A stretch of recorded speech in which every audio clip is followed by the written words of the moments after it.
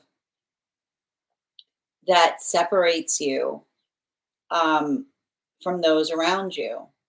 And it's interesting because I feel like it's a little counterintuitive to what you were doing. Because I feel like there was like this is a big shift that's happening for you. Because I feel like a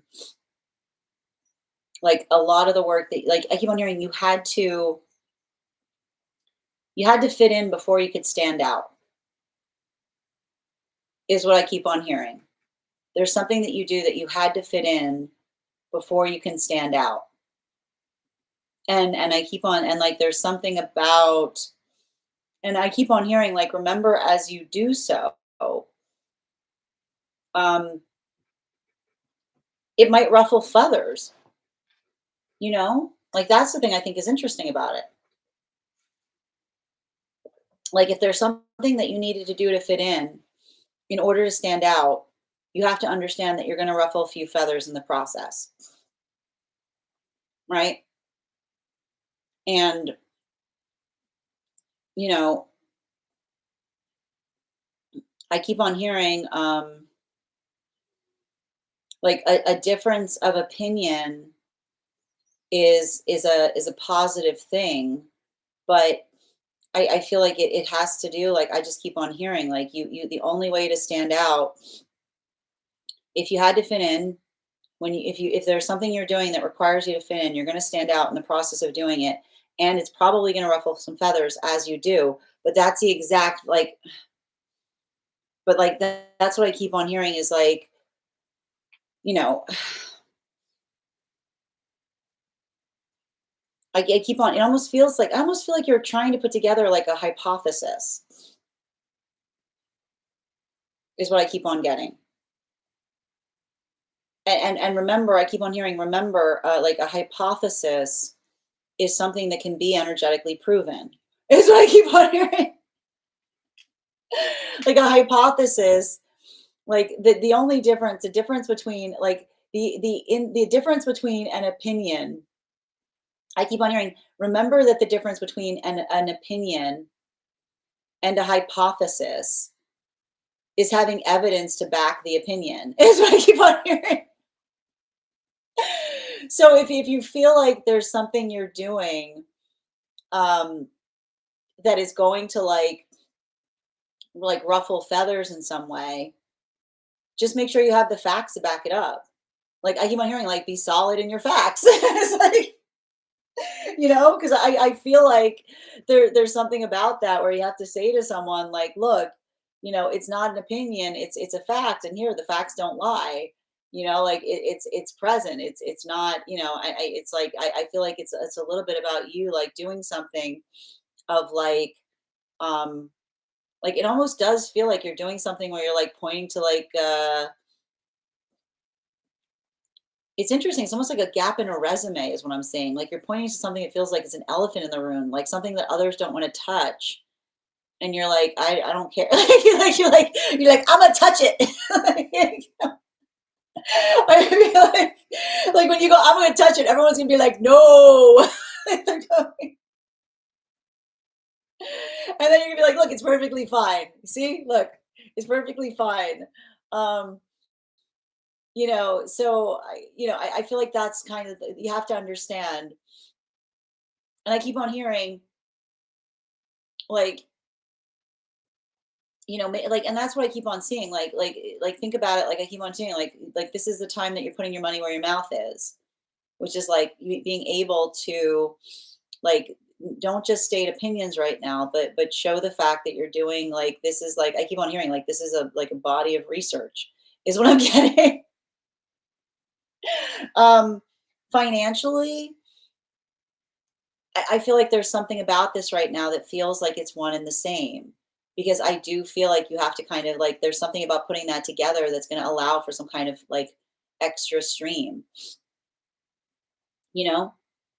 The most that you're like, the more you're able to like, I keep on hearing you need to shape the idea out. The more you're able to shape the idea out, the more you'll be able to get the idea supported.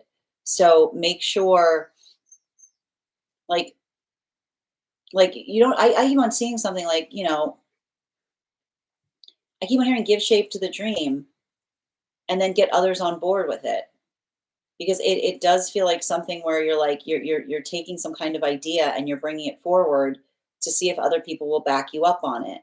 Bottom of the deck, doesn't hurt to ask is what I keep on hearing. You know, and if like I feel like if it feels like if it feels like there's something you're doing, like it's interesting because I feel like there's some kind of sensation about somewhere you are that you've outgrown a place. You know, because often the way we can recognize that we've outgrown a place is as we start to grow, another person says, "Don't rock the boat." You know,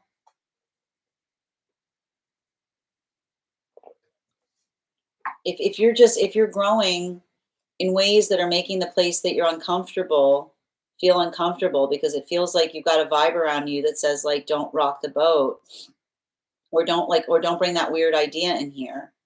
I feel like it's almost like that sign that it's time to like move. I keep on hearing it's like embracing the Cancer energy and being like there might be a place that's like open to bigger ideas is what I keep on hearing, right?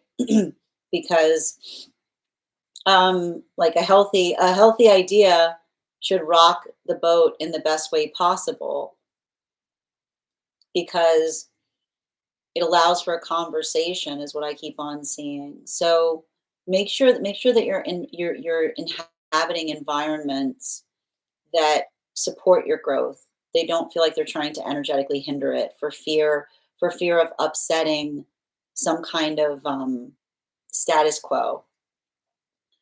Because I keep on hearing like, don't upset don't upset the status quo is the song of like middling energy is all I keep on hearing. Don't upset the status quo is the song of middling energy. And if you're in a space where you feel like something that you want to do is too like avant-garde for someone, I feel like you've already like that is your indication that you've already outgrown a place, is what I keep on seeing. Thank you so much for having that reading with me, Kath. And if this message connected to you as well, it's very common for those who need these messages to be here to experience them. We are doing personal readings right now. The next person on the list is Dragons. Dragons, if you're here, can you respond in all caps? Let me know if you'd like a general or if you have a specific question. All right, Dragon, your cards are out. If you have a specific question you'd like me to answer. Did you say something you shouldn't? Did you say something you shouldn't have said? um, we're gonna talk about it. You don't like listen. I'm gonna take a minute to read over some of the comments, but I've already got your dream. I've already got like, hold on. I've got this reading coming through really strong. Um, really strong. No, Michelle, you haven't missed your reading. And Kevin, your subscription's ending soon if you'd like to renew. Oh, Fig. It's all right. We'll do it again when we get to 100K. We're already at 68. All right. Everybody, it was wild. Bridget, I saw everybody posting 22s and 23s. I'm like, they're gonna lose their mind. Spot on. Thank you for confirmation, Kath. Yes, congratulations, V. I feel like I need to take some rest ASAP. Yep. Again, you're again at your own pace right now. Don't rush through things. Michelle, you'll never miss your reading here. If you're not here, I just put you on a hold list. I'll gather my facts to back it up for them. Exactly. I'll figure out if that's what or who it is. I have ideas. I think I need to plan it out. Yeah, make sure you're planning it out. I'll take note of that. I feel like I'm exploring new environments again. Agree that the status quo thing. You're so welcome, Kath.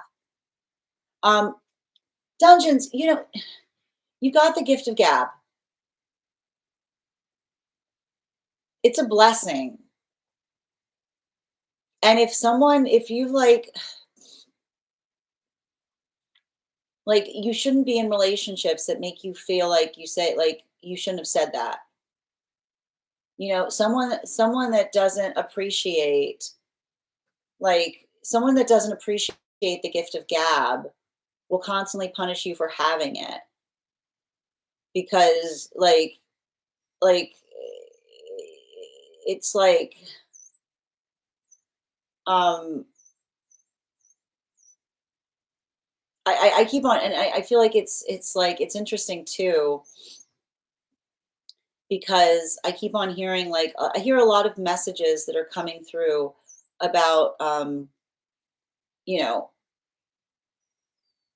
I keep it's funny because you've got a lot of messages coming through about the gift of a silver tongue, which is like silver is a precious metal, and someone that is fast. You need someone fast. You need someone rapid. You need someone who loves like rapier energy because that's the type of energy that when they meet you, they're going to be like, ah, you know what I mean? you know, but I feel like when you meet the right person, they're going to be like, you know what I mean? Like I see somebody. But if someone can't keep up, they're going to constantly say that you're cutting them with it. They're going to constantly be like, what do you mean by that? Right? Energy that takes it personally isn't as rapid as you. Right? They're gonna take it personally when really they don't understand what you said. And I know it kind of stinks. But your rapid energy, how do I describe this? I would avoid earth signs. It's like, it's like, I don't I mean, but I mean um,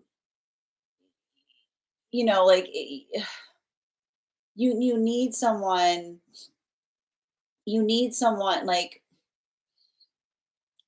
it's not it's you need someone that has a very healthy ego. They're not it's like I feel like I feel like you've had somebody around you that didn't necessarily get all your jokes but thought you were latently making fun of them, you know? Like you can't be with someone that's always that hasn't healed their ego in the fact that they feel anxiety about being the butt of every joke because it's the difference between someone that like I keep on seeing that's what I meant about you need someone that can match your wit so that way your wit doesn't feel like a blow, right? Which is it's like I'm just seeing a lot of that a lot of that back and forth, if you will. um but it's not you know I I feel like there's something really important to be navigated here because I feel like the difficulty is, and I keep on seeing, um, you know, how do I describe this?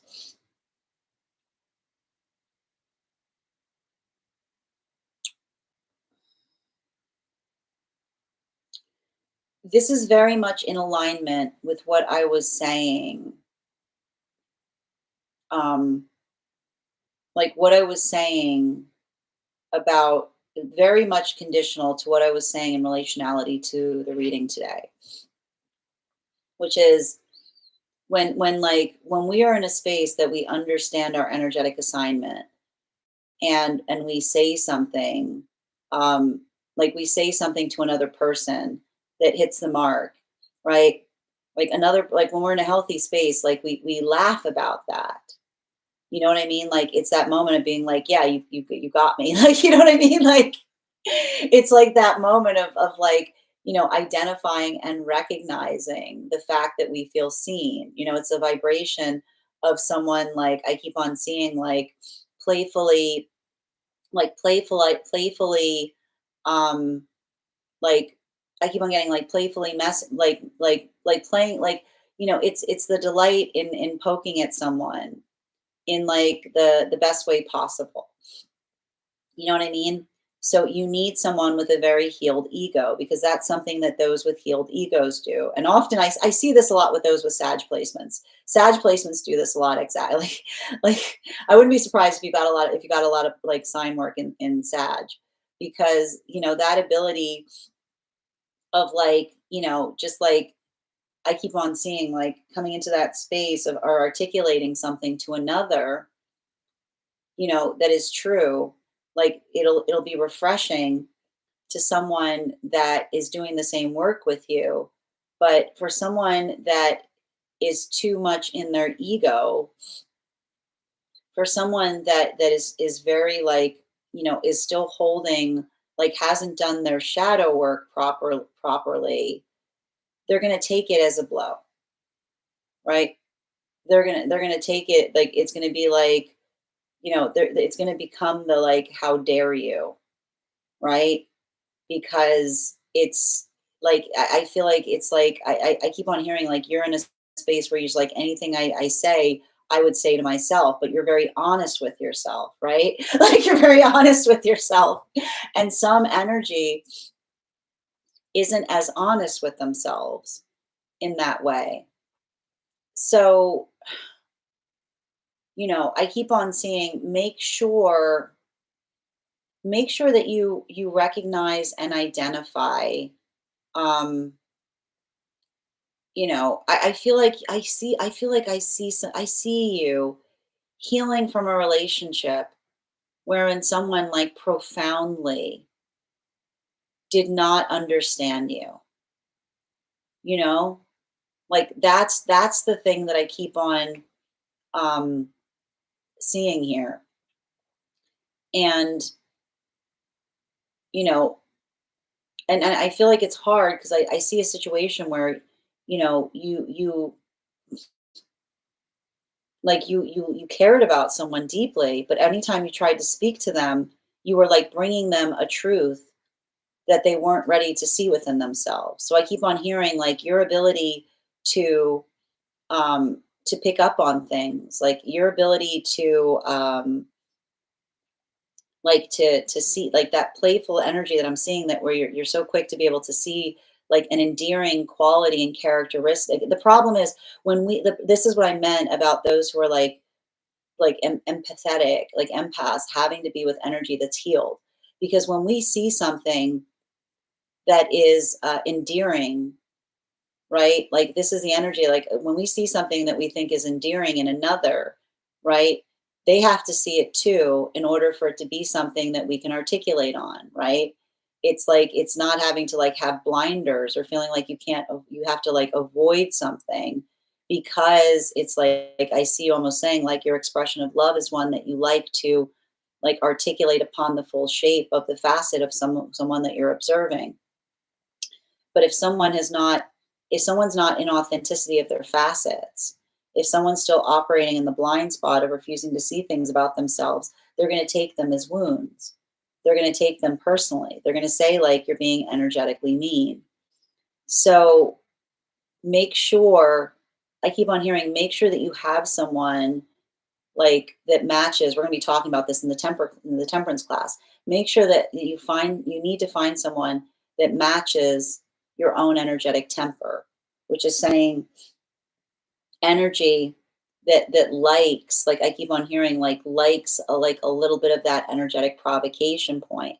They like being called out, right? And I keep on hearing you're not the only one. There's a lot of energy like that, but sometimes it can feel very isolating when like energy is still like working through insecurities. Like when insecurity meets unabashed, like like, and that's what I meant in relationality to like the space of being protective about something and being like we don't talk about that, versus that ability of being like, why not? Like, you know what I mean? There's nothing to be ashamed of. Like when insecurity meets unabashed, it's never going to work. There's never the twain shall meet, because if it like insecurity has to become energetically secure to meet unabashed, and unabashed would have to like stop being honest in terms of meeting insecure. So I want you to consider, recognize that, and make sure that you're working through discernment. Not about, I keep on hearing, not, I mean, like, yeah, potentially controlling your tongue, but more importantly, making sure that you're not experiencing a relationship that requires you to feel like you're constantly biting it. Bottom of the deck. Yeah, King of Wands in its reversal, right? Like you need someone, like no secret energy. Is what I keep on hearing. Because when someone is too secretive, when someone's too much in their insecurity, then the inner self is a secret. So when you say something that you know is true, now this person's like blowing up, like they're losing it, like because you've seen something that is true, and now they're like pushing back, and then like I feel like this potentially led to like I keep on seeing like some kind of major karmic collapse between you and another person. You weren't wrong if you were being honest. If this had to go away because your honesty was too much for the relationship, it wasn't the relationship for you. And I know that that's painful. And I feel like it's painful too, because I can see someone that, like, as they often, what's painful about this is, this is a type of situation that as energy matures, you're probably going to hear a lot of apologies, because this can always be like bittersweet because, you know, like when someone finally matures and they recognize it, I can almost see a lot of energy coming towards you being like, I'm sorry. I took something personally that I should have realized was a gift, right? Because that's the worst part when we heal the egoic wounds, is when often when we're trying to help each other, we only recognize like what a gift that is, like after something has passed, or like passed, like before us, right? It's like that articulation point of understanding that this is why we work to heal the ego, because sometimes when we're too much in our ego, we let go of the things that we should hold dear, and we miss, like I keep on seeing a situation where you are like the most honest, caring person that someone ever met, because you were the first person they ever met that wasn't trying to pad their ego, right? And sometimes that's like, again, like often these can be very painful wounds, because only as another person matures do they recognize the fact that what you were giving them was a gift. It wasn't, like I keep on hearing, it's like you saw someone clearly, but they weren't ready to see themselves clearly. So thank you so much for having that reading with me, dragons. And if this message connected to you as well, it's very common for those who need these messages to be here to experience them. We are doing personal readings right now. The list is closed, but if you would like to get on the list for tomorrow, you'll be the first person read for 3 cards for a donation of $29 or more. And I keep on hearing the message from that is not working to control your tongue. If you're leaving a situation and saying, I need to control my tongue more, you got to do the opposite. I keep on hearing, let that tongue guide you to what is for you. Because I keep on hearing somebody that like finds you and like loves you for it, is what I keep on hearing. Thank you so much for having that reading with me, dragons. Next person on the list for today is Andrea. Andrea, if you're here, can you respond in all caps? Let me know if you'd like a general reading or if you have a specific question you'd like me to answer. And just bear with me a moment as I read over some of the comments that came through as I was reading. Boop, boop, boop. Thank you for confirmation on the reading, dear. One moment. Also, guys, when we get to 100K, I'll be gifting a reading back to the collective. We're already at 74.9K. You're so welcome, dear. Where are we? No, Michelle, you'll never miss your reading here, dear. Dragon, so like they just start laughing. That I know. Did you see how fast the cards came out, Kat? But that's what I meant about them. They're in very rapid energy, right? And like that, they need to find someone that can match them in that rapidness. Yep, me never. FML, because I always post 24 because it's my birthday. Oh, Nikki. That's all right. We had our reading today. Dragons, my last relationship was very slow moving, which is why we didn't work. Both cancers. It's interesting though, because I see like I would be curious, like you're that if you're a Cancerian, this is some rapid Cancer energy. Were you on different poles of the Cancerian energy? Like are you like a Gemini? Are you like a Gemini Cancer? And they're more of like a Leo Cancer? Was that what was happening there? Classic. ASMR is like, it's like that. He's like doing it. I just offended everyone who does ASMR. They're like, how dare you? No offense. I'm not good at it. I was just trying to give an example. It's not that it's not that earth signs are slow, but I saw some kind of not all earth signs. Hashtag not all earth signs. I saw some kind of like sensitive earth sign in their past that was happening. Like, all right. Once yes, you're next. You're next. We're reading for you now, Andrea.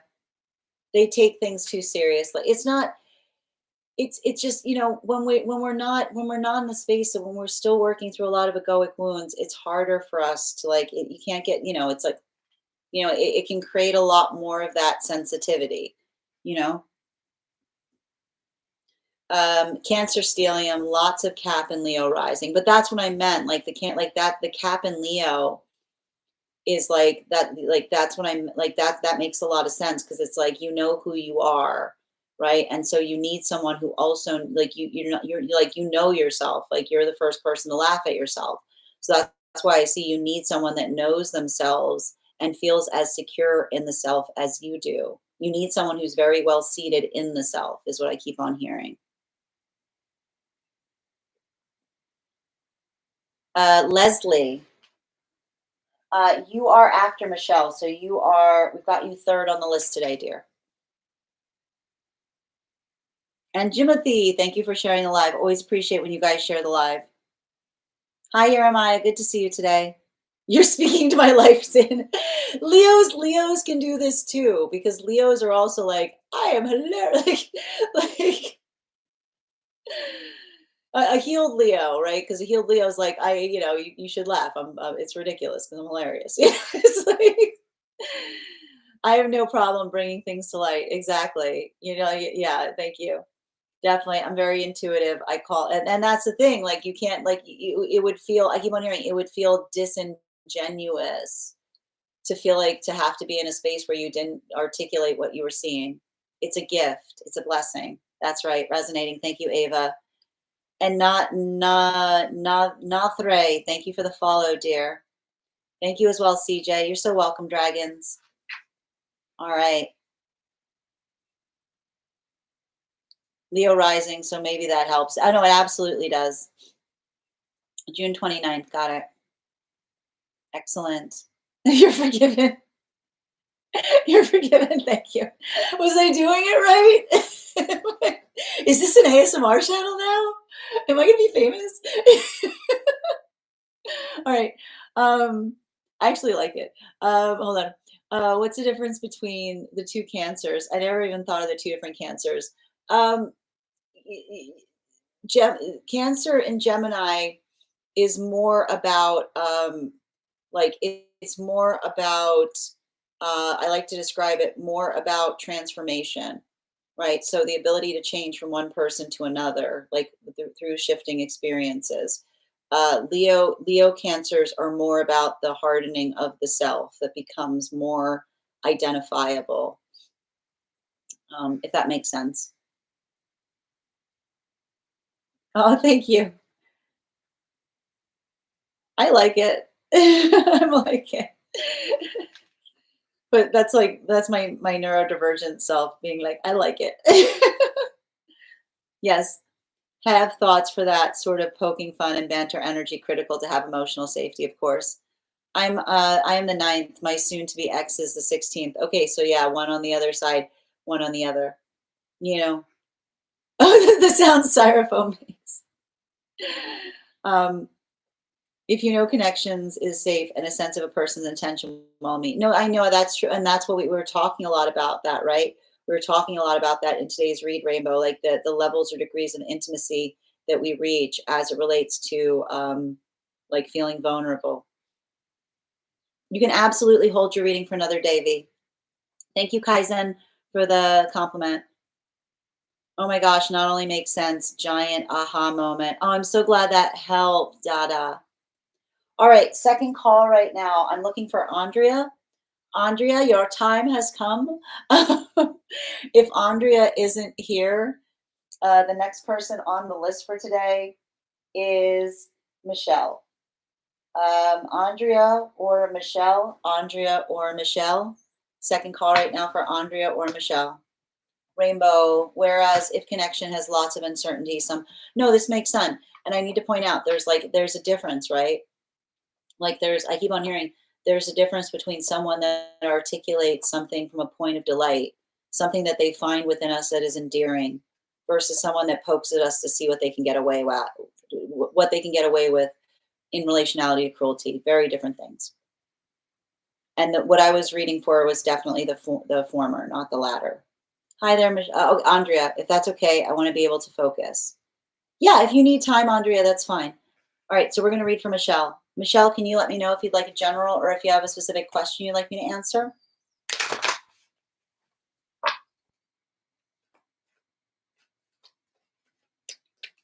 The way Miss Gray explained it was literally explaining us. Oh, I'm so glad. It was just like a fast. It was just a fast.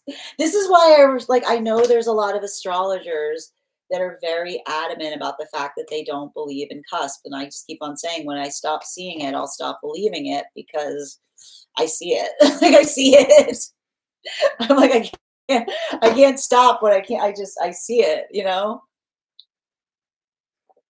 like show me a Capricorn, like show me a Capricorn Sag versus like a Scorpio. Like it's just, I just see it all the time.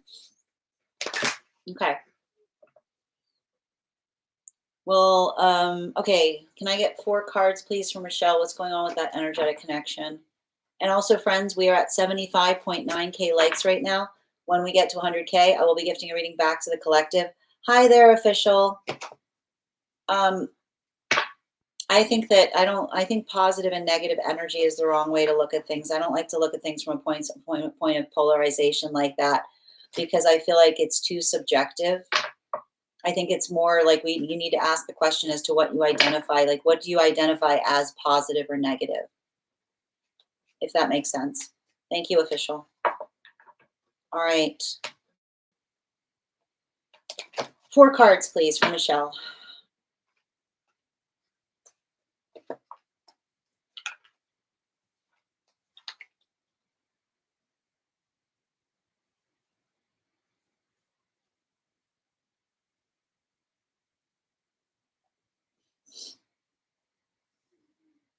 I mean, this is a roller coaster. How many times have you guys gone through this already? Because I just keep on seeing like this is going like this.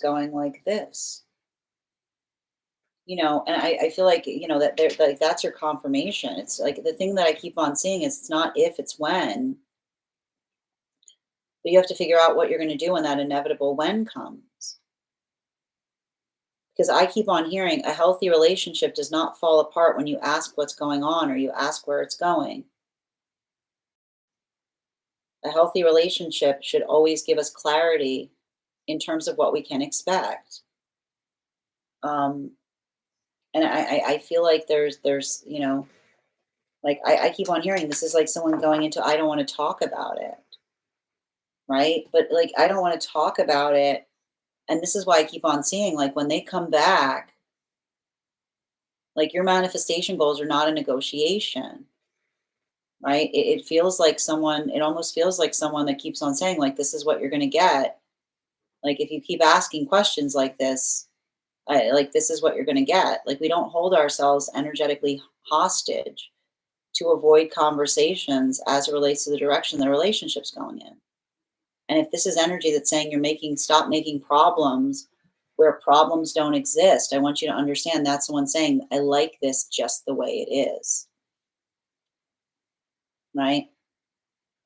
Like someone saying, you're making problems where problems don't exist. What they're the song, like that is the song of someone that's saying, I like things just the way it is.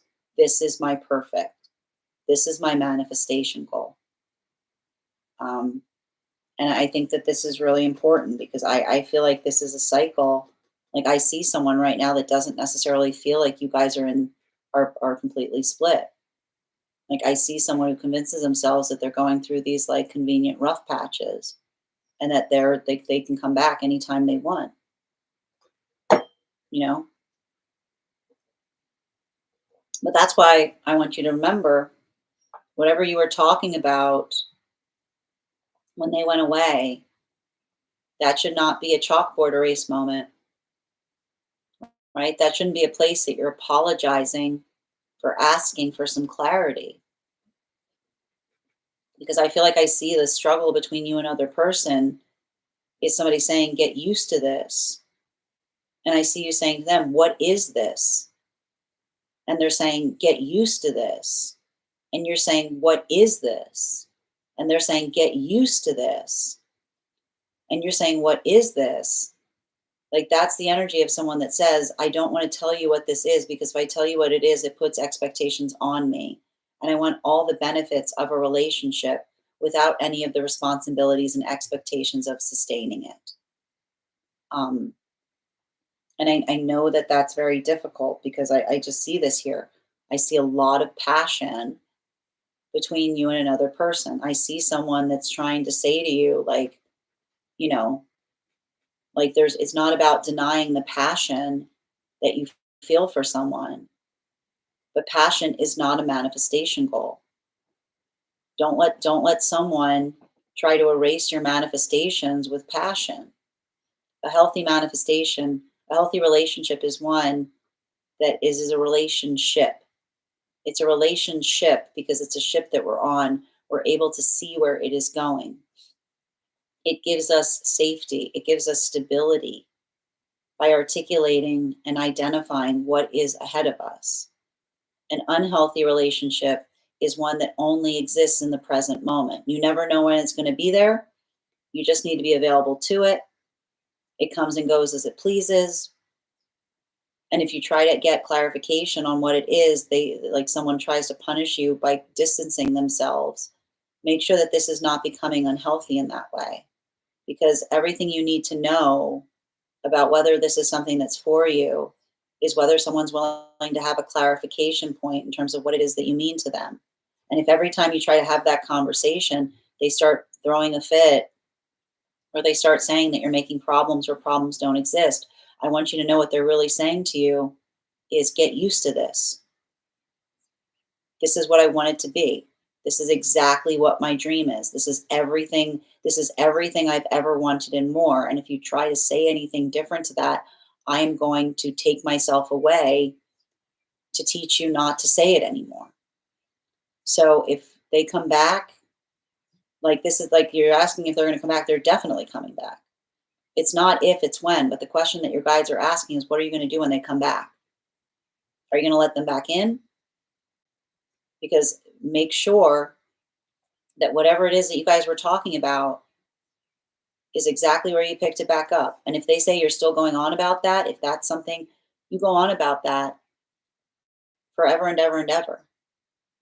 Your manifestation goals are not a burden to energy that wants the same things as you.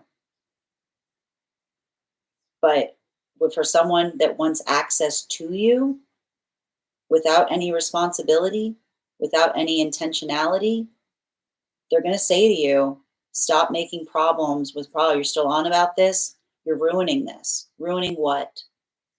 You're ruining their access to you. Okay? Those manifestations are there to protect you.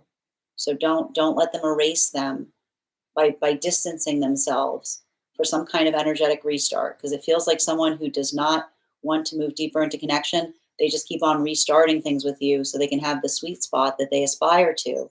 And then when you start asking for clarity, they start making you feel bad about it so that they can distance themselves, and then the cycle repeats itself.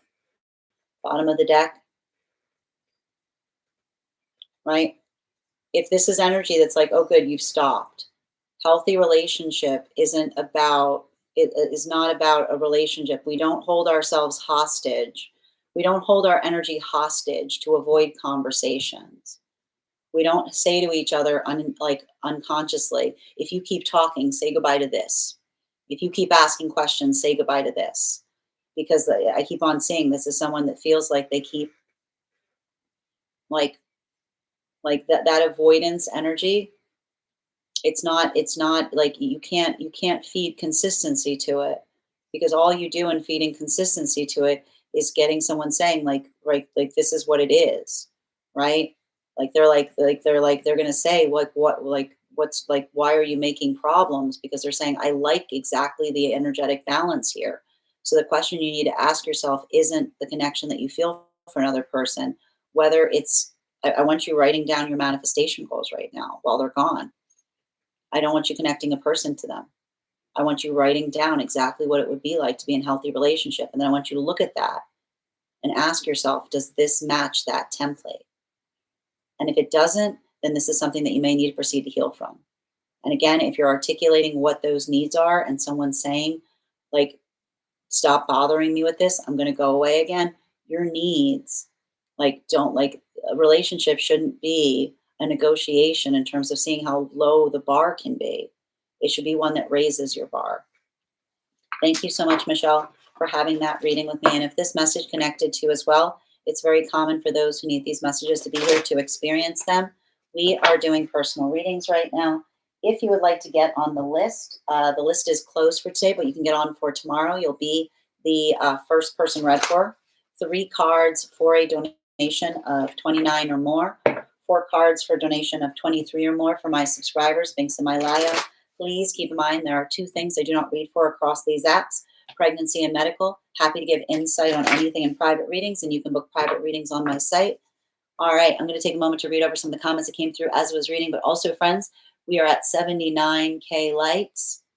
When we get to 100K, I will be gifting a reading back to the collective, so make sure you're tapping that screen. We'll get to 100K in no time. Niho, thank you for the follow. All right. Cancer Leo versus Leo Virgo.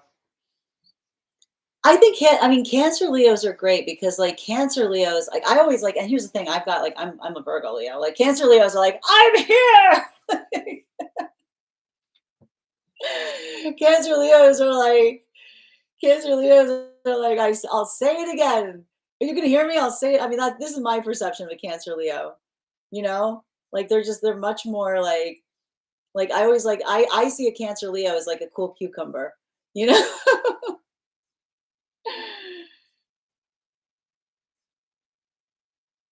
All right. Yes, I not only see it, it finds me. Exactly, Dada. Yeah, I definitely don't identify with July Cancers as much as June ones. Confirmation. Yep. Um, Decans and critical degrees are another way to look at the explanation for cusp energy. Oh, that's interesting, Rainbow. I didn't realize that. Cool. All right. Good point. Thank you, Michelle. Take my emotions and make me understand what to do with them. I love that, Dada. Take my emotions. Take my emotions and make me understand what to do with them. Oh, sending you support on that journey, Gold. And Niho, thank you for the follow. All right, we're back. Excellent, Andrea. And Kelsey, your subscription's ending soon if you'd like to renew. I need that stitched onto a pillow. I love that. So when you wake up, it's imprinted on your face. I feel this reading so much. Sending you support, Heather. Bridget with always with the Uno reverse. Yep, when I look in the mirror, I'll be reminded again. I just can't. And thank you again for having that reading with me, Michelle, and sending you so much support on your journey, dear. All right. Relationship, clarity, and current situation. 4 cards, please, for Andrea. Highest priority messages, please.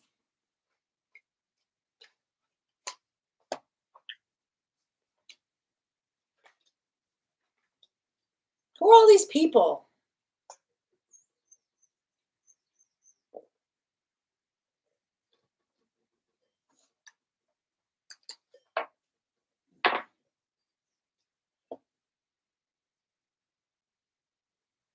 It feels like somebody being weirdly secretive.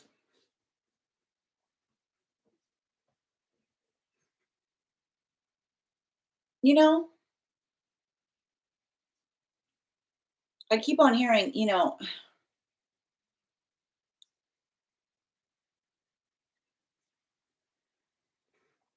um,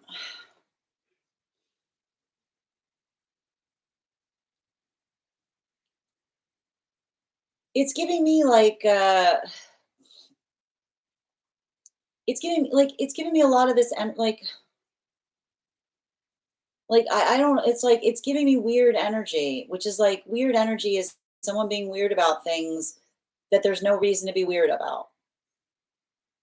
And someone who's like weird about things that there's no reason to be weird about is someone that's like hasn't really like integrated the self is what I keep on seeing. You know, you need to have a clarifying conversation with someone,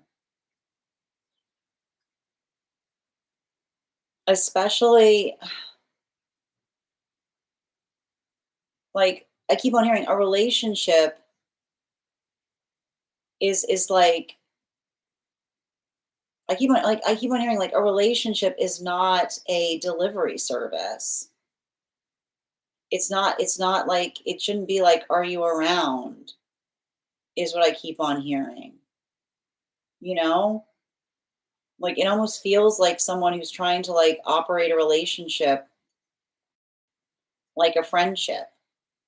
But this is why relationships aren't friendships. I mean, like it's like the Venn diagram between like, hey, let me take that back. It's not the fact like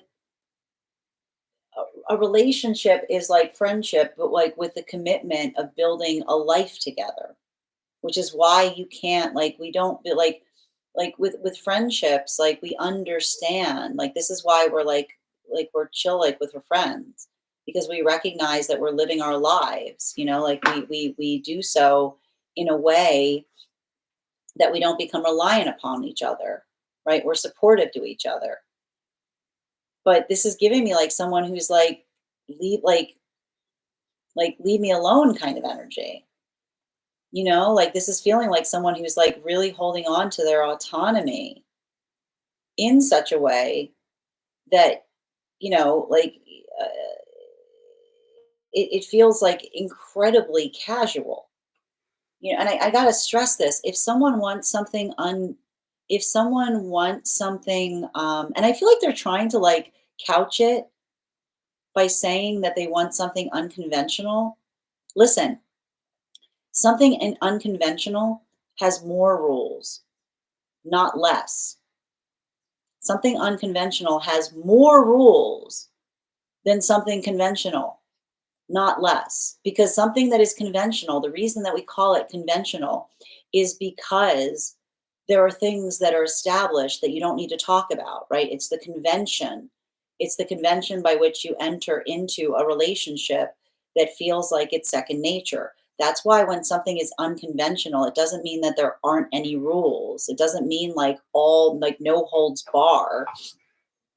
You have to work hard. You have to work extra hard in setting energetic rules for things. But often energy, like this is like the kind of energy I'm seeing right now. Someone that says they want something unconventional, but what they really want is nothing. Right? Unconventional does not mean that you don't have responsibility to things. Unconventional means that you work twice as hard to be able to articulate and identify and define like what it is. So that's what I keep on hearing. Don't let someone say that you signed up for something like completely like don't let someone say that you like signed up for something because they told you that they're unconventional. Unconventional does not mean like don't let someone try to tell you that unconventional means that asking someone to put some responsibility towards what it is they're bringing to you is trying to bring convention to it. Like that is someone that's trying to um like they're doing it wrong is what I keep on hearing. It's like they're doing like that's not, and especially and usually you can usually tell someone in this vibration because if you do something in that way, then suddenly they're like all like they're like they've like lost it. Like if the rules like the rules cannot be exceptional. So make sure someone's not being in that space where they're asking for like they're trying to say that they want something unconventional with you, but then when you try to do the same thing, they're like, no, right? Like they start becoming energetically overreactive, right? I keep on hearing like we don't build electric fences, invisible electric fences in relationship, which is basically the space of saying like I'm not going to tell you what this is. The only way you'll know we're doing something is when you do something that upsets me and then suddenly like surprise, now I'm suddenly treating you like a counterpart but with none of like I keep on hearing like the energy that won't tell you what something is but you only identify what it is when you do something that violates what they're creating for you like the electric fence the imaginary electric fence. Recognize that is the energy of someone that is trying to create exceptional rules, right? Which says like, you know, I get to decide what my comfort level is, and you have to constantly walk on tiptoes around me for fear of upsetting me, but without me ever being able to tell you what that will be. So make sure someone's not building into relationship by trying to bring you into complacency or fear of doing something. They say, I keep on hearing, you say you talk about it, you don't react to it. And if someone's not being like if someone's like that is unreasonable. So make sure someone is not being unreasonable to you in relationality to what they're trying to articulate they want. A healthy relationship does not require you to have to decipher what is going on. You just talk about it openly and with clarity. Bottom of the deck, yeah, especially with this like hermit card and its reversal. Sometimes these energies are like really difficult to navigate because they come towards us in confusing ways, right? Trauma is confusion. Don't try to look into confusion to try to get closure. Let the confusion be the closure. If someone is doing something that doesn't make sense and you try to ask them questions as to what's going on, and instead you get ubiquitous answers, you get more confusion, you don't need to stick around for it. You don't need to put on your detective hat. That's your closure. You can't get to the bottom of some things, some energy is confusing. The confusion's the point. Don't feel like you have to spend time deciphering what's going on. That will let the confusion be the closure. Be like, I have to go away from this. This is too confusing. You're not making any sense. You're not answering questions. These are all perfectly logical reasons to end a connection. So make sure that you're not like, make sure you're not getting invested in trying to like, don't put on your, like when you experience that, don't put on your spelunking gear. Don't put on your hard hat. Don't pull out your Inspector Gadget kit. Say this is ridiculous and walk away. Thank you so much for having that reading with me. And if this message connected to you as well, it's very common for those who need these messages to be here to experience them. We are doing personal readings right now. The next person on the list is Leslie. Leslie, if you're here, can you respond in all caps? Let me know if you'd like a general reading or if you have a specific question you'd like me to answer. Also, friends, we have got 2 more people on the list for today, and then we'll be moving into 1 card readings for subscribers. If you would like a card pulled, and all you have to do is become a subscriber, and please make sure that you've recharged your heart niece today. If you would also like an animal spirit guide card. And I'm going to take a moment to read over some of the comments that came through as I was reading.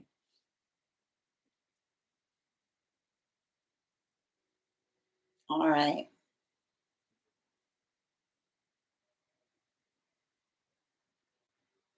You're so welcome, Michelle. Looney Tunes. Yes. Exactly, exactly. Bridget, it's called the limbo game for a reason. I like that. I like that.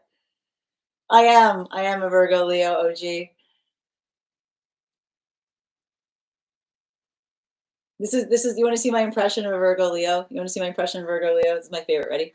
Look at me, but don't look at me. Look at me, but don't look at me. Hardy, your subscription's ending soon if you'd like to renew. And Dada, thank you for sharing the live.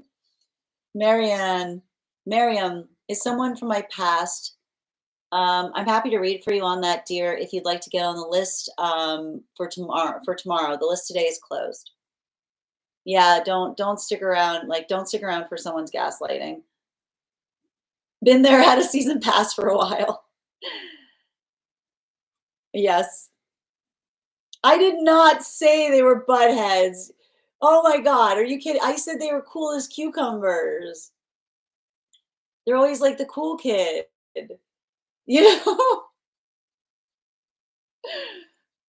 All right. I'm trying to more so figure out why I feel this gravitational pull back to the guy. Well, this is why, right? Like, that's the thing. Confusion is a powerful drug. Like, it's like, what was that? It's like I want to get to the bottom of it. Like, it's a curiosity. Don't let the curiosity drive you towards something that feels like it's a train wreck. Yep. Thank you as well. Leslie, I got you, dear. Like, especially if someone feels like they weren't like, I feel like you caught, like, it seems like somebody wasn't being completely honest with you, you know? Like, I've got some kind of energy of being like, that doesn't, like, something they were saying doesn't make sense. Like the math isn't mathing. Like, that's why I see, like, listen, like, yeah, when the math isn't mathing, that's a problem. Trauma is like, you're like, I want to, like, the body's like, I want to understand. Like, I want to understand, you know? All right.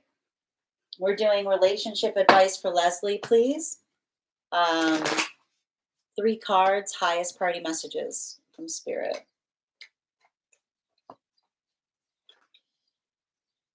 Hmm.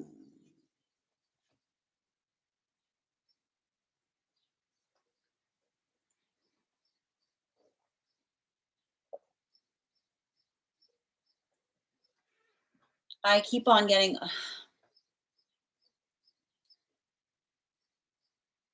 um, emotions.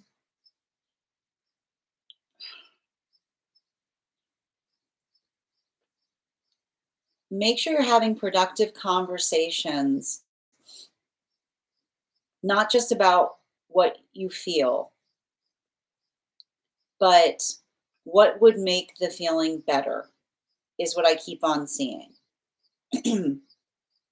Specifically because I keep on,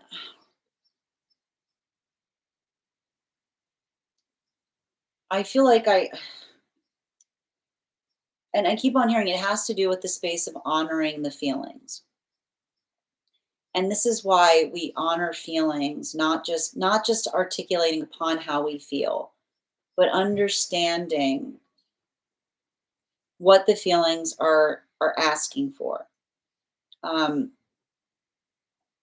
because feelings are changeable, right? Like, feelings change every day. Feelings don't have a map. Um, and it's hard. Like, we always want to make sure we're not in a space where it feels like we're leaving it to another person. Like, we don't want to give our emotions to another person like a puzzle box that they need to try to figure out how to solve. Like, make sure that you're articulating not just about something that you want to change, like what's bothering you. Make sure that you're bringing the solution with you, right? I keep on hearing constructive criticism, no complaining. A healthy relationship should be a complaint-free zone, because I keep on hearing the reason it should be a complaint-free zone is because we don't complain. We don't say to each other in healthy relationship, I don't like this. We say, I appreciate that you're probably doing the best you can. I think if we do this, it could make it better, right? It's like it has to be like there has to be a conversation about um, something that feels constructive. I also feel like there's something about, I want to say, like, I think there might be some work that you need to do right now in relationship around goal setting, like recognizing and identifying like what those goals are that you're working to change. Um, because I do feel like, I have to like so remember the progress that we find in relationship is the patience that becomes profound in a healthy relationship is articulating the need that is then serviced by progress, right? It's like it's not that everything's perfect, but the patience grows when we're able to see that something that we articulate upon another person is um taking to heart and really applying themselves to like adjust for or to make a change about. And so I keep on seeing, like, I feel like there may be a conversation you need to have with someone if there's something, and this is why we sometimes, like, sometimes relationships fall apart where it feels like we're constantly asking for things and our needs aren't met, right? Like an energetically negligent relationship can be like can be determined in a space that we keep on asking for something, and then only when we get upset is something moved towards, and then that moment that we're upset, someone says, why are you angry all the time, right? Negligence creates anger. So make sure you're having a conversation with someone if this is occurring and saying, like, look, I don't want to lose faith in you. I don't want to lose the trust in you that if I ask for something, like, this is something that we can mutually work on. Because I just keep on seeing that there's something about you having to repeat something over and over and over again that may need to be discussed, because it's a conversation on prioritizing needs. And that's why I meant, um, you know, often when we feel like we're in negligent relationship, energetically negligent relationships will often make us feel like we are nags. Why will they make us feel like we're nags? Because we constantly ask for something and another person isn't taking it seriously. They just kind of roll their eyes and go, uh huh, uh huh, uh huh, because, you know, it's in the space that they go, uh huh, uh huh, where they're like, I have no intention of following through on that. I'm just used to you saying it. So, make sure you're having a real clarifying conversation if this is occurring, which is saying, like, look, the silence that you may start to hear from me is not me. Like, you have to say to someone, like, the silence you hear in that moment is not you, like like finding peace. It's you giving up on someone. So make sure that you're not starting to carry bitterness, and have that conversation saying, look, I want to make sure that we're prioritizing what these plans are. I want to make sure that, you know, the understanding, I keep on hearing, we honor, like, a healthy relationship is one that we honor each other's needs so that we don't need to feel like we're coming into the space of being a nag. So, um, you know, and I keep on hearing it's not, um, it's not, uh, it's not an ultimatum. If you say to someone, like, this needs to change, like, I don't want to live like this, or something like that space, because I keep on hearing that, um like, that point of, I keep on hearing that, and that's why I meant, like, you have to have a conversation with saying, like, I want to talk about how we can plan for meeting each other's needs in better ways. Because something about this, I feel like there's something that I see you doing that's repeating itself, that feels like I feel like somebody's like, oh good, like we're finally like hitting like a good vibration, like we're just vibing out. Another person being like, I can't take this anymore. Right? This is often, sometimes we reach that breaking point, because that quietude that we experience in that moment, we feel like another person is reaching a point of peace while the other person is like at the end of their thread. um Bottom of the deck, yeah, especially with the Knight of Wands, I keep on hearing there's no the like, um you know like, reciprocity is key. You're not being selfish if you're asking for something that you would eagerly give another person. And if someone is saying to you that you're offering, like, you're asking too much of them, identify or recognize, like, if that is just kind of bringing into a point of balance. But I also see it's important, like, make sure that you're not being too changeable in relationality to what your own manifestation goals are. Because, like I said, we don't bring our emotions to another like a logic problem for them to solve. So we don't go to someone and say, I'm lonely, right? And then like leave them with that, or I'm angry, or I'm feeling frustrated, and just leave them like having to try to figure out what that means. Make sure you're saying, like, this is how I'm feeling. This is what I think would help, like bringing the solution with you to allow for that to become a positive conversation, something that feels like it's constructive instead of energetically critical. Thank you so much for having that reading with me. And if this message connected to you as well, it's very common for those who need these messages to be here to experience them. We are doing personal readings. We've got one more read today before we move into one card readings for subscribers.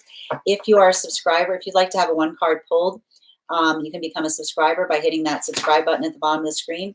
Also, for any of my subscribers, make sure that you refill your heart need today. If you would also like an animal oracle card on top of your one card. And I'm going to take a minute to read over some of the comments that came through as I was reading. And the next person on the list today is Heather.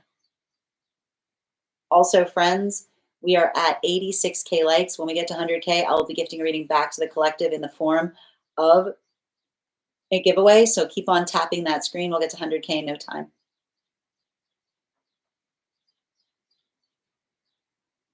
All right.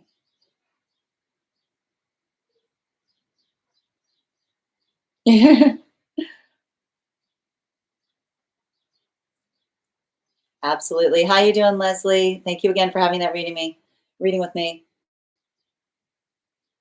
Then when can we use our Inspector Gadget kits? When we're in a healthy relationship, okay? To figure out good gifts. There we go. All right. Oh, I was meant to be here for these readings. I'm so glad, Heather. I felt that one too. Thank you, dear. That reading resonating. Thank you, lovely. Then we can use our Inspector Gadget. We don't do confusion anymore. Tap to claim. They knew dang well what they were doing. Word magic. I like that word magic. My recharge heart still shows as gray instead of orange. Anyone know why? I have no idea, Ella. It does still look gray to me. As a Virgo sun and Leo in my 11th house, that's so true. Look at me, but don't look at me. Like, don't look at me. That's hilarious. It's a very complicated existence. It's a very confusing existence, us Virgo Leos. um, I'll take the cool kid. Only when I say so, exactly. I was stuck under the confusing spell for a long time. It was a powerful drug. Sending you support, Nikki. I say that. Okay, you may look at me now. That was the issue. I didn't know. Oh, you fixed it. What was the issue? What was happening with it? I've been encountering a lot of that lately. The math not mathing, sending you guys support. Ava, thank you for the hearts. Sandwich versus a match and a stick of dynamite, exactly. Nikki, I also have to figure out other tasks for you to do to earn points. Oh, okay. I don't know this. Oh, it's so confusing. Does anyone else have a hard time spelling sandwich? I always want to add an H. I get you. I love puzzles, but I had to solve them daily. It got too tiring. The one thing I didn't miss. Sending you support on that journey data. All right. What was happening with it? Catherine, your subscription's ending soon if you'd like to renew. No clue. Okay. Yeah, February can be a little bit tricky. And BC, thank you for sharing the live. Lovely. This resonated. I want to ask an open question. It's seen as an existential. I want to ask an open question. It's seen as an existential threat to them. Again, a healthy relationship, everything should be open to conversation. You're so welcome, Leslie. Inside tea on people. I got you, Heather. Okay, thank you. Sin, she needed to send the heart me. Oh yeah, yeah, you have to send the heart me, and then you get recharged. Yeah, they have to be done daily apparently. So what we're gonna do is I need to step away for a moment, and then we're gonna do Heather's reading, and then we're gonna do the one card readings for subscribers. So if you've been sticking around for one cards, just stick around a few minutes longer, and we will get started on that. In the meantime, if you would like to get on the list for tomorrow, you'll be the first person on the list for tomorrow. You'll also have an additional card in your reading if you get on today. I'll be back in just a moment. Thank you.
All right. Where were we? Heather. Okay. Just bear with me one moment.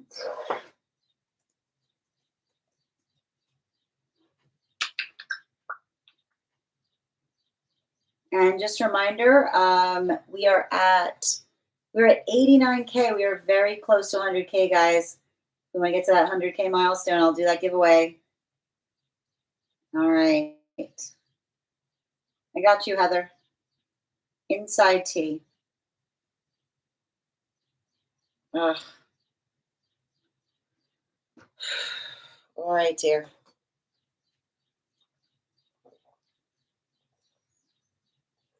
Can I please get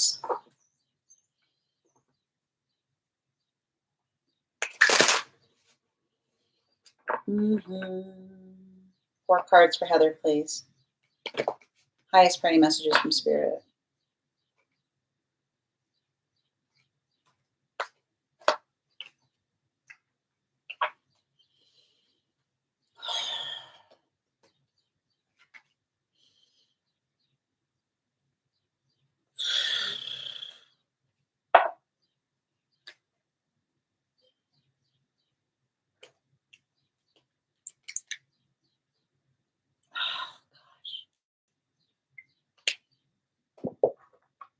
I keep on hearing they're doing it again.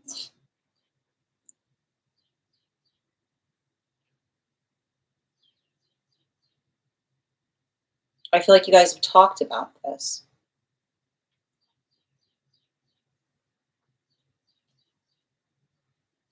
You know? I feel like that's the difficulty point. Like, I feel like I see some kind of conversation wherein you've like I keep on hearing you've been over this before. Um, like, like I feel like I see something where you've completely articulated, um, like I keep on hearing you could not have been clearer. And I feel like there was something about you guys coming back together under conditions of the fact that someone was gonna like get more serious about something, you know? Um,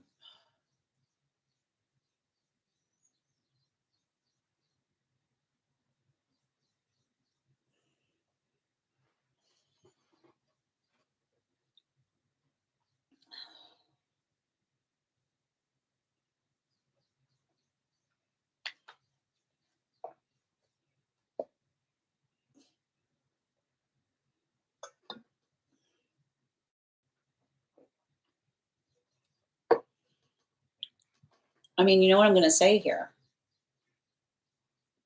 A healthy relationship should not require you to have to lower your energetic standards.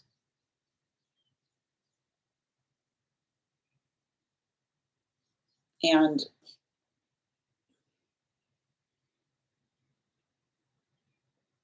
like I see somebody who I keep on hearing a relationship is not a revolving door into like another person's life, you know? Like it's not based on when we feel inclined. Like commitment, the reason we describe commitment, like commitment is the space where another person does not feel like does not feel like revealing their own inconveniences spoils something, you know? Like you're not someone's like you know, make sure someone's not trying to make you their dream girl, but then running away every time you try to give them a reality check is what I keep on seeing. Because I see someone who, you know, comes towards you for inspiration and then starts like but then like has an aversion when they start seeing like, you know, it's like, oh, that's not very dream of you, right? Like you're a real person is what I keep on hearing. It's not about the fantasy. Like healthy relationship is about where fantasy meets the energetic reality. And I almost feel like this is someone that keeps on keeping some kind of like energetic distance because they love you in the context. Like they love you theoretically.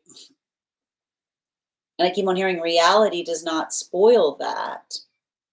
So long as we're not trying to build a relationship based on inspiration. You got to say to someone, I'm not your dream girl.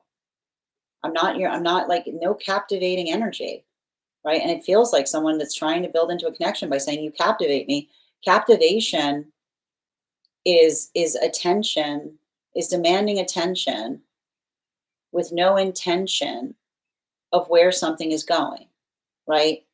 Like it's like you have to look at it and say like I'm not going to be your secret. I'm not going to be your energetic addiction point, right? And I keep on hearing something that we care about, we let other people know we care about it. We don't try to keep it an energetic secret. And I keep on hearing, like, I feel like there's something about a conversation you need to have with someone and saying, what do other people feel is happening between us? You know, like there's something to be said there because I just keep on seeing, like I've got someone like who's got some kind of blinders on something, right? Like you're building some kind of intense connection, but then like this, like there's no this, right? Like that is not like you're not someone's, like I keep on hearing, your manifestation is not being someone's secret. And if someone can't articulate what they're doing in their life to move closer to you, I feel like you have to draw the line. You have to say to them, like, look, I'm not happy, I'm not content letting this be some kind of like it feels almost like a virtual relationship, which is like a relationship that isn't in the terrestrial space, but in tall intents and purposes is incredibly deeply energetically invested. So I feel like you have to kind of communicate that to another person in relationality to saying, like, look, I'm available to this in real life, which is to say, like, if they can't bring it into the terrestrial space, you're no longer willing to make give them your headspace. So make sure someone's not trying to build a relationship from you, like with you, strictly in the space of headspace, right? Make sure that someone is showing you that they understand that what it is that they create with you is something that you actually like. It's not just I keep on hearing, it's not just a pipe dream. It's not just an energetic fantasy point. It's a reality. And sometimes, like when you have something like this and someone is like continuing to like one of like I keep on hearing, having the investiture of a relationship, but having the anxiety of actually bringing it forth in the tangible, you have to basically say to them, like, look, I can't keep giving you the bandwidth of someone I would build a relationship with if we're not actually in one, right? That is not that is a you don't get to have your cake and eat it too. You don't just get to have all the indulgences of building into a deep emotional connection if you're not going to do the work to make it tangibly evident. So make sure that what you're having with someone is grounded in reality. And I keep on hearing reality is a plan. Reality is understanding what that looks like, not getting someone like emotionally worked up so much that about how much you care about them that they're not able to move forward because they're so energetically captivated by you. Bottom of the deck.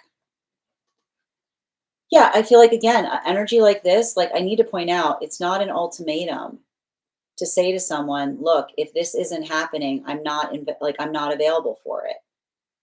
Right? It's not an ultimatum to say to someone, this isn't what I want, right?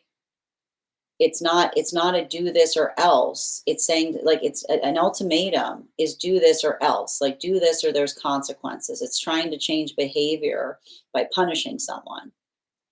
It's not an ultimatum to say this is not what I want.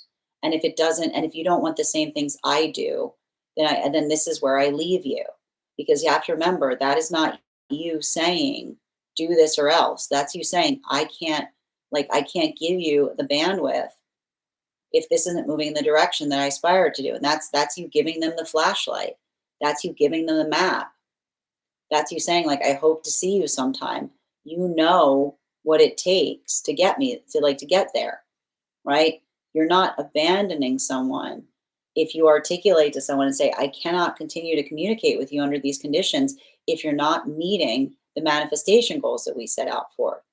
That is you holding a boundary. And if you're articulating what those boundaries are, and someone continues to reach out to you even after you've stated them, that is another person that is energetically violating your boundaries.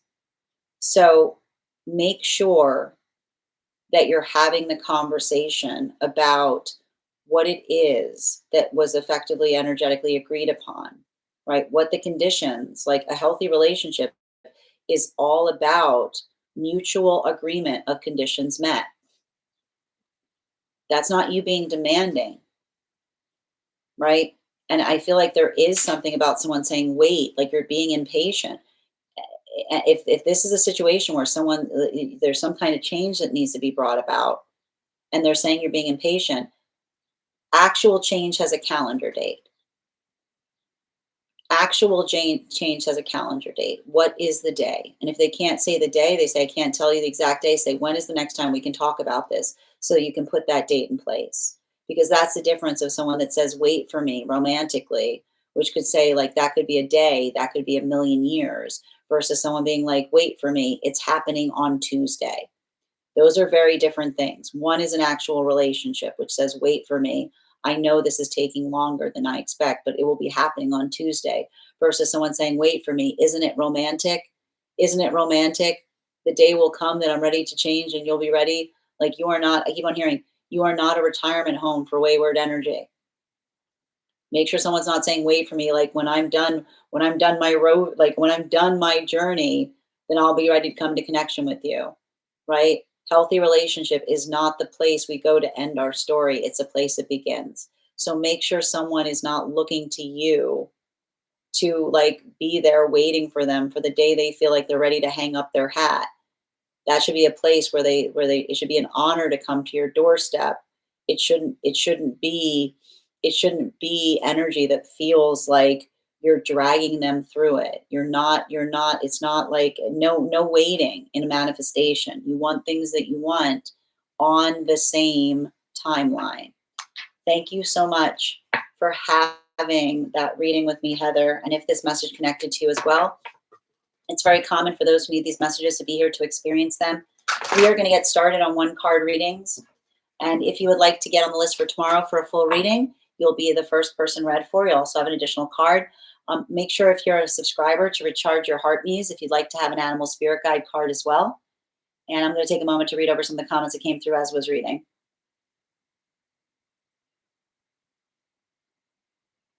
All right. I got you, Grace. Baloney. Nikki, everything you're doing right now, like this is very Cancer Leo. This like deep conversation on relationship, and I just look up in the comment, baloney is such a weird word. Cancer Leo, everyone. Cancer Leo. All right. Excellent. And Heather, thank you for helping me reach my crown goal. All right. I've got you, Grace. One card for Grace, please. Highest priority message from Spirit, please. Hold on. Let me just read over Heather's comments before we continue. 1 second. I feel like when you freshen up your lipstick, you're about to say something hard. Yeah, I didn't pick up on that, but thank you for the insight. All right. Yes, thank you for confirmation, Heather. Thank you guys for supporting each other in the comments as well. You deserve to be a priority. Tap to claim. Yep. Beautifully said. Thank you guys for supporting each other. Yes, this is my situation.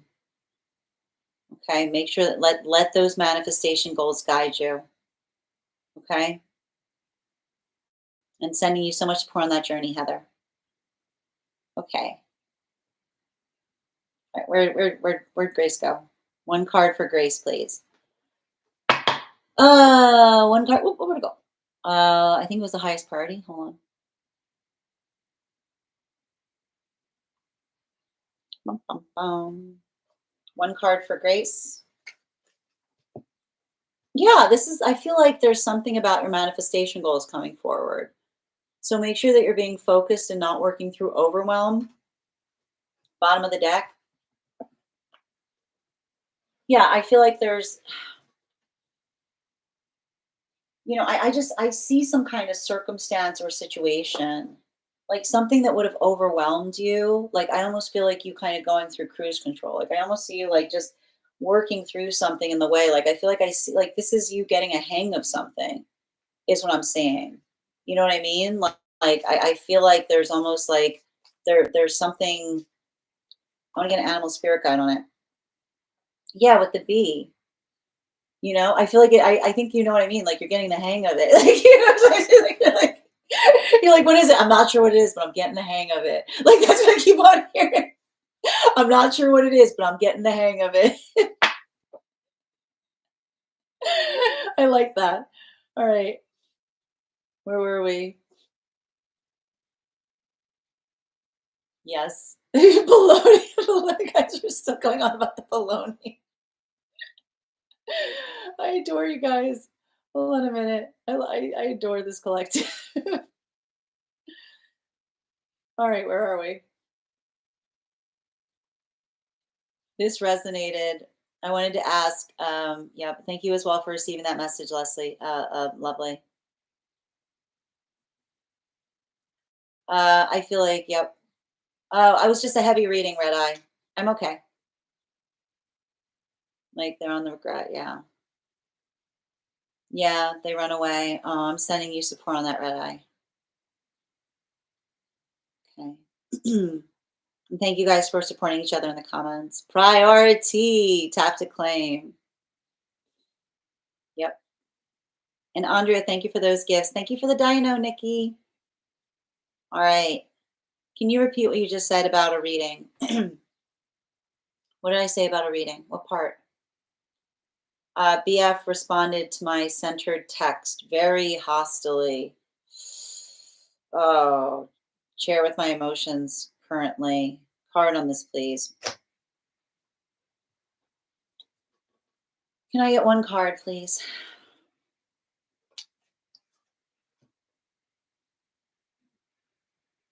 It feels like it feels like a distraction.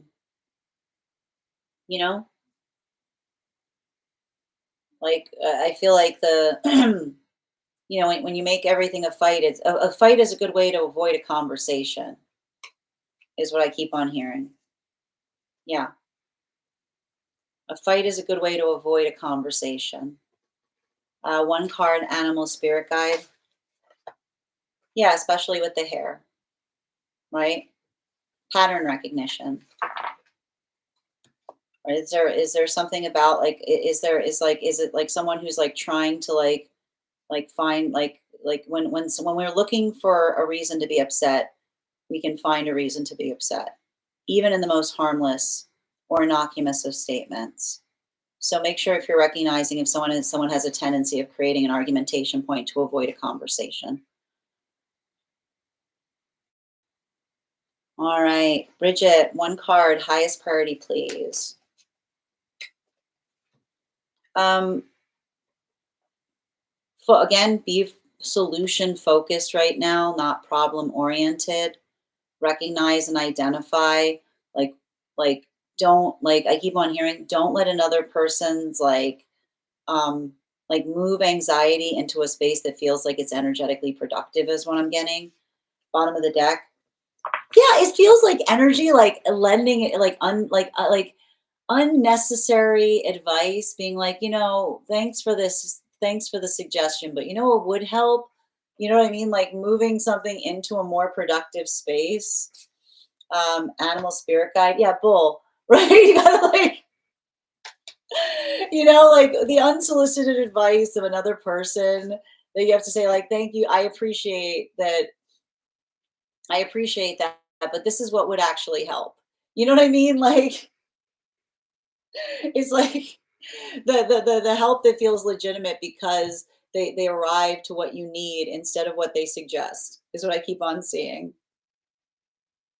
All right.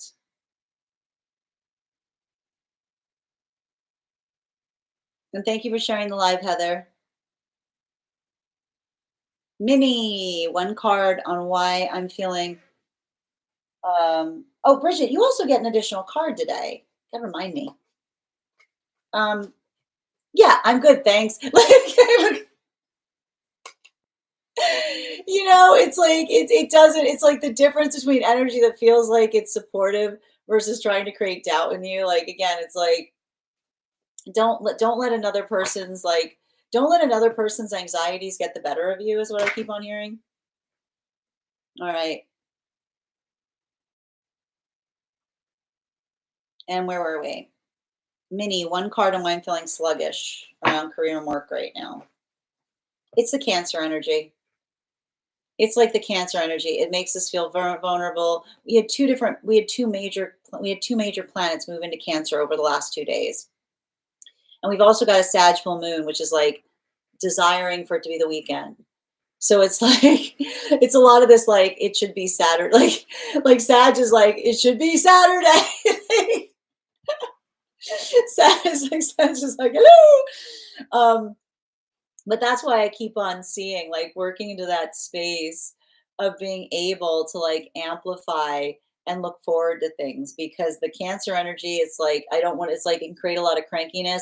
And then with the Sag energy, like just being like it's like a lot of working through frustration right now. So again, give yourself little treats. That'll help. Like I keep on hearing motivate yourself with little treats. All right. Um, 1 second for card for Erica. One card, highest party message for today, please. Uh, productive. Productive, not personal. Right? Identify like what one is working on that would move something in a better direction.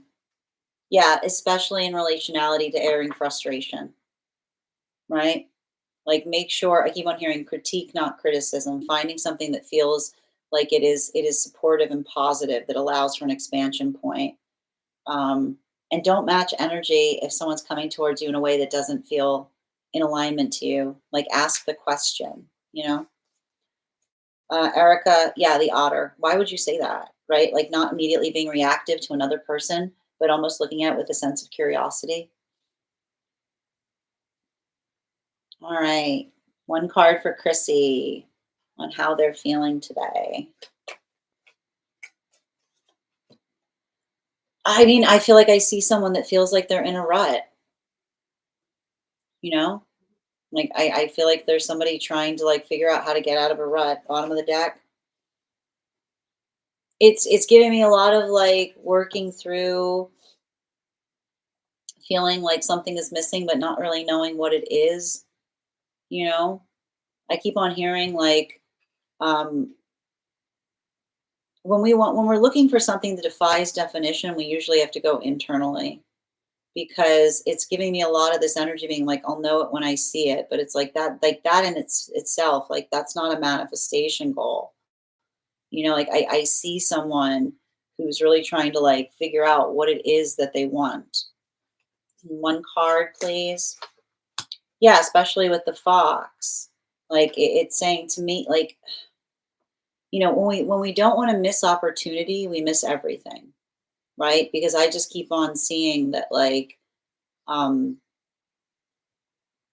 you know, like there's something that they have to work through as it relates to an intimacy wound, or some kind of ability of like feeling. I keep on hearing like somebody who feels like stifled in partnership because they haven't healed the intimacy wound, right? That allows for that space of like, you know, building into the context of feeling secure in partnership. Highest priority for Fig, please. Yeah, two of wands and its reversal. Maybe it's like giving you a little bit of state your business energy, you know? Like if someone's coming towards you in a way that doesn't make sense, like it's okay to ask for clarity, you know? Bottom of the deck, especially with the three, like especially with the 3 of swords, you know? Like make sure someone's not like avoiding an apology by reaching out to you with a need, right? Like I keep on hearing like like something happened isn't an I'm sorry, right? Thank you so much. And one card, please, for Fig. Yeah, especially with the fire dragon. Like that's what I mean. I feel like it's having to like be like understand that your boundaries are healthy. Like make sure someone's not like make sure someone's not doing that like come hither thing where they're saying stay away from me and then they're saying I need you. Right? Like I keep on being like I am honoring your like I am honoring your wishes. I am doing exactly what you asked me to. Okay. All right. Thank you, Fig. Andrea, these are one card readings for subscribers, dear. So if you'd like to become a subscriber, I'm happy to pull a card for you. All right. Nikki, highest priority for Nikki, please. I mean, this is like, go for it. You know, I feel like the thing the thing I keep on seeing is, you know, I feel like there's something about, I keep on hearing constructive criticism. So if someone is articulating like a complaint like to you, like give them a different perspective. Like have you thought of it this way? Is what I keep on seeing. Yeah, bottom of the deck. It feels like the type of energy that's like I'm only telling you because I care, right? But like often energy that like cares too much is worried about the ubiquitous they. And I feel like it's like that moment of understanding that someone that's worried about the ubiquitous they is never going to understand your healing journey, right? It's like they're just not gonna. And it's like I feel like your ability of navigating that is going to help them heal from that feeling as well, right? Because how do we help someone heal from the ubiquitous they? It's not a big deal. It's not a big deal. It's not a big deal. One card, please. Yeah, the stag energy, right? Like you standing in your power. Like I see a lot of the energy, like being able to be like the expression of your authentic self. Like it feels like, I feel like it's like a lot of that energy that worries, like as you come into the space of yourself, energy that worries too much about what others think is like they're going to see that as defiant because it's something that they withheld from themselves, right? So remember, like that's kind of requiring you to like not be like, when your ability to like navigate something with grace will help others potentially rise up to that challenge. All right. And one moment, please. One card for Per, highest priority message for the week. Um, be patient. Continue to focus on your manifestations. Be consistent on that journey. Yeah, don't, no distractions. Like make sure that you're prioritizing your manifestations right now. Highest priority for Ella, please. Um, focus on what's practical, right? Assume the best unless you hear otherwise. I know sometimes this energy creates a lot of feeling of overthinking. Like hope is not lost. Hope springs eternal. Make sure if you don't see hope around, be the source of hope. And one card, animal spirit for Ella. Yeah, the hair energy, right? Don't like rise to the challenge is what I say, right? Don't let the fears overcome the self. Like be like, like conquer, like be brave in the space of navigating what feels like it's productive versus what's not. Thank you as well, Ella. All right, one moment, please. You're so welcome. V, one card, highest priority, please. Did I read you, V? I feel like this is you maintain that gratitude mindset right now, right? I feel like this is you coming through an expansion point. So I feel like something about you being proud of being able to talk about your accomplishments is going to help you in a big way. Bottom of the deck. It's not selfish if it's something that you would give another person with ease. That's compassion to yourself. Okay? So be compassionate on that journey. I know, I love the queen bee. My heart me is still orange. Yep, got you. Excellent. My guy. Excellent. One card for Ava on love. Oh, we got three cards. I'm going to read them very quickly. Don't get discouraged, right? It's giving me like continue to be consistent right now. And if you feel like you're experiencing a lot more no's, it's because you're not letting yourself stay in situations that you would typically have waited upon much longer. Yeah. Like if you're moving through things with more rapidness, that's a sign of how far you've come because you know what it is that you're looking for. One card, animal spirit guide, Raven, right? Let the frustration fuel you because I feel like you're being frustrated instead of devastated because you're moving closer in alignment with what's in like you know what it is you're seeking now. That's not you being impatient. That's you being clear. Thank you, Nikki. for tomorrow's list. You can get on now for tomorrow's list, Andrea. I'll be the next person read for. Same thing to Tonka. Yes, I shared a lot of accountability and feel like that's what he's avoiding, sending you support on that journey. All right, final call right now for any of my, oh, we got to our 100K giveaway. Excellent. Thank you guys. So what I'm going to do right now is I'm going to think of a number between 1 and I'm going to think of a number right now between 1 and 30, 40. First person I see that posts a number will have the reading. First person I see, not the first person that posts it. Sometimes I see things in order different than you guys post them. Nope. Nope. Nope. Nope. Nope. Nope. Oh, I saw it. Minnie, you got our 100K. You'll be the first person read for tomorrow. Thank you so much. All right.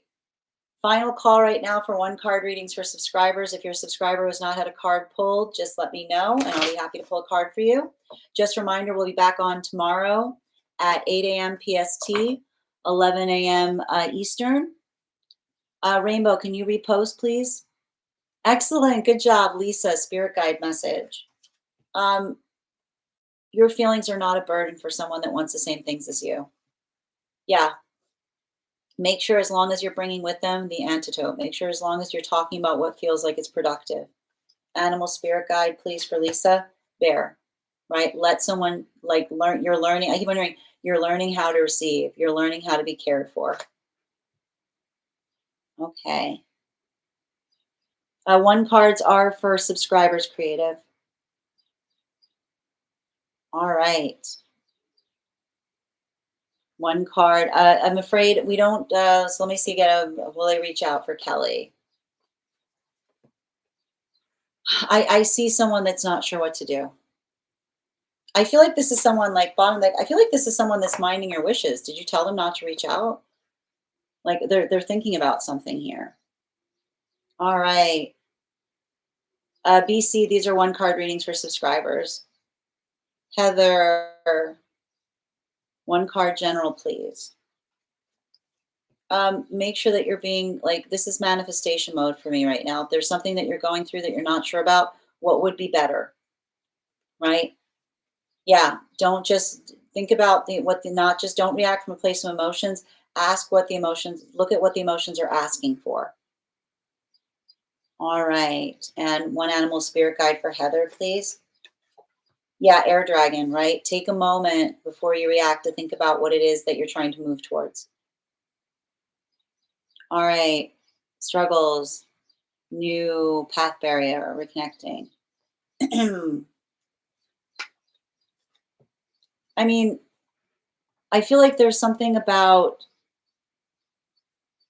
making sure that there's something about a productive conversation, like not dwelling in the realm of hurt feelings, but talking about like what one is hoping to create forward is what I keep on seeing. Bottom of the deck. Yeah. Like I keep on hearing like bring someone forward that proposal on what you'd like to do is what I keep on seeing. Like recognizing and identifying the shifting nature of something. 1 card animal spirit guide. Yeah, especially with the water dragon, right? It's like it's saying to me idea energy. All right. Excellent. Thank you guys so much. I want to thank you. 1 card for creative on career. Make sure, like again, I keep on saying now's the time for new boundaries. If it feels like someone's taking advantage, like again, give them the benefit of the doubt and then create a new rule going forward. Bottom of the deck. Yeah, I'm excited to share some changes is what I keep on hearing. All right, and 1 card, please, for creative. Yeah, right. Rewriting something. Like letting someone know about like the new conditions by which you're working with them. All right, my friends, I want to thank you so much for being here today and sharing these messages. We'll be back on tomorrow at 8 a.m. PST, 11 a.m. Eastern. If you'd like to be get on the list for tomorrow, you'll be the 3rd person read for, and anyone who gets on the list today will have an additional card in their reading. If you just became a subscriber today, welcome. I would encourage you to head over to subscriber only Discord channel and introduce yourself to the collective. You'll also find in the perks section a coupon code that will give you a discount to the tarot class subscription. Our next class is tomorrow. We'll be focusing our studies on the Temperance card. I hope to see you there. I want to thank you guys so much for being here today and sharing in these messages. Huge thank you to my followers, old and new. Thank you for spending your afternoon with me. Huge thank you to my subscribers. Your ongoing support means the absolute world to me. And the biggest thank you to my mods. I hope you guys have an absolutely beautiful day. Please take care of yourselves. Please take care of one another. And we'll do this again tomorrow. Have a great day, everyone.